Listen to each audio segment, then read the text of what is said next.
আজকে আমি রান্না করব লঙ্কার পাতার তরকারি, আর সঙ্গে দেখো আমার কর্তামশাই লঙ্কাও নিয়ে আসছে। তো তোমরা যারা যারা লঙ্কার পাতা খাওনি তারা খেয়ে দেখতে পারো। আর মাছের পকোড়া করব বলে আমি পকোড়ার মশলা রেডি করছিলাম। এর ভিতর ভেবো না আমি লঙ্কার পাতা দিয়েছি, আমি কারি পাতা দিয়েছি। আর এদিকে আমার মাছ ভাজা শুরু হয়ে গেছে। আমি লঙ্কার পাতার তরকারিটা করব মাছের মাথা দিয়ে। মাছের মাথা দিয়ে একটু ভেঙে দিয়ে করলে বেশ সুন্দর স্বাদ হবে, তাছাড়া ছোটো মাছ দিয়ে করলেও খারাপ হয় না। আর প্রথমে আমি চাপিয়ে দিয়েছি মাছের ঝাল, আর আমার কর্তাবাবু আমাকে রান্নায় একটু সাহায্য করছিল, উল্টিয়ে পাল্টিয়ে। রান্নার সাহায্য মানে ও এসে একটু খুন্তিরটা নাড়া দিল, এইটুকুই অনেক।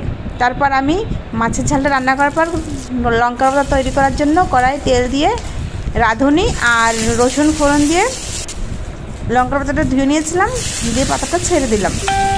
তারপর আমি পাতাটা পরিষ্কার করে দিচ্ছিলাম। পাতা একটু পরিমাণে কম ছিল, এবার ভালো করে নাড়াচাড়া দিতে পাতাটা একটু নরম হয়ে গেল। যখন নরম হয়ে আসলো জল দেওয়া হলো। আর এখানে আমার কর্তাবাবু আমাকে সাহায্য করছে। তারপর উনি বললো যে মাছের মাথাটা দিয়ে হ্যাঁ দিয়ে দাও।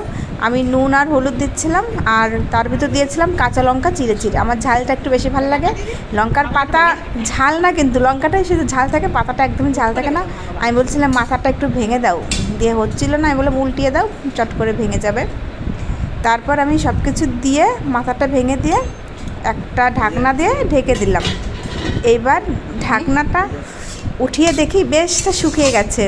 কর্তাবাবু রান্নাঘরে থাকলে যা হয়, একটু ঝোলটা ভালোই টেনে গেছে, কোনো ব্যাপার না। তবু খেতে অনেক স্বাদ হয়েছিল।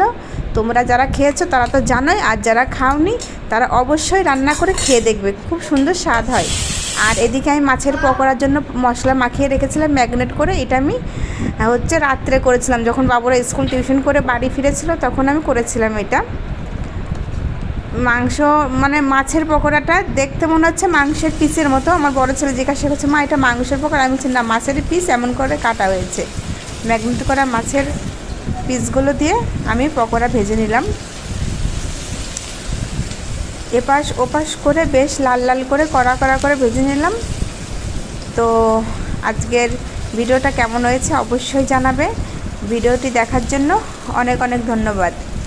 আর যারা লঙ্কার পাতার তরকারি খাওনি তারা অবশ্যই কিন্তু লঙ্কার পাতার তরকারি খেয়ে দেখবে, খেয়ে কিন্তু আমাকে জানাবে, ঠিক আছে, যে কেমন হয় খেতে।